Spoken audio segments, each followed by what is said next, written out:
move on, we want to ask you, Quincy, a question that we talked about on our podcast on Saturday night, as it deals with the running back room after Dearnest's new contract, which I thought made him more tradable. So where do you look? Are you looking at him getting traded or Hunt getting traded? Because I think realistically, I think one of them probably gets traded. That's just my prediction overall. Or could they carry four? I mean, where do you fit overall about his contract in the running back room, how it'll shake out?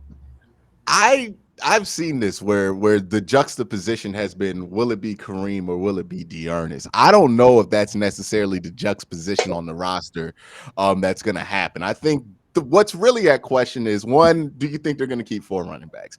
Me knowing that we don't know what's going to happen with quarterback for however long is going to be happening at quarterback, I would assume that they're going to keep as many fresh legs in there at running back as possible just so they can run the ball efficiently. And that's part of why, and I know I got flack for this, for saying I would rather be with Jacoby Brissett for a year than try it out with Baker. One of those reasons is because with Jacoby Brissett, you know what to expect, and 20 passes, bunch of runs, right? You're not gonna have to worry about somebody being upset that they're not getting enough of the opportunity to make their mark on the offense, like that was reported last year with Baker Mayfield. With Jacoby, he mediocre. Like, it ain't no shade. That's what he is. He's paid to be mediocre, right? Baker does not see himself in that way. And quite frankly, at $18 million, he's not paid to be mediocre. So he's going to want more of an impact. He's going to want those 40 pass games.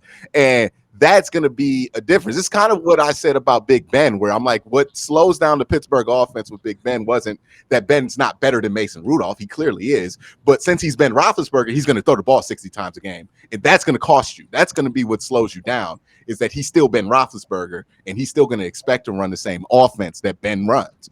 That's why, and I know people aren't going to hear me out on it if they're on whatever side of it, but that's my whole thing with that. Now, back to the point about the running backs, why I would keep four running backs is because obviously I think you got to run the ball more. And the running back I think is the odd man out is Demetric Felton.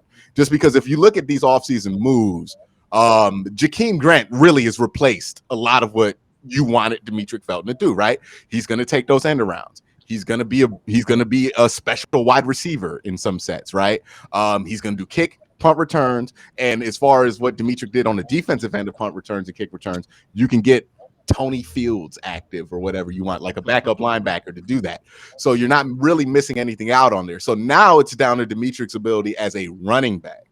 He's behind Dearness Johnson, which is not a bad thing. Dearness can start for like 30 NFL teams right now. Nick Chubb, Kareem Hunt, obviously behind them.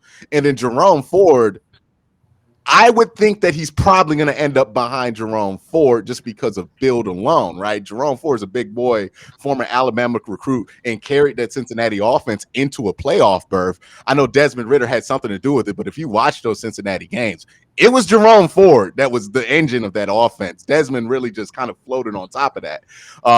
And that kind of makes it, when you look at it like that, it goes, well, who can survive getting cut and being on the practice squad?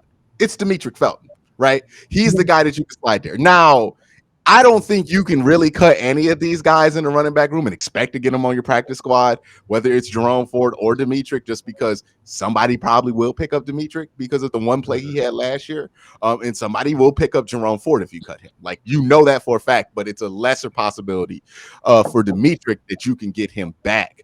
So I don't think they're going to trade anybody, especially just because running backs have terrible trade value. Kareem Hunt's an older running back. He hasn't had 1,000 yards since 2017. And if you look at his last year, he played 8 games and only had about 300 yards.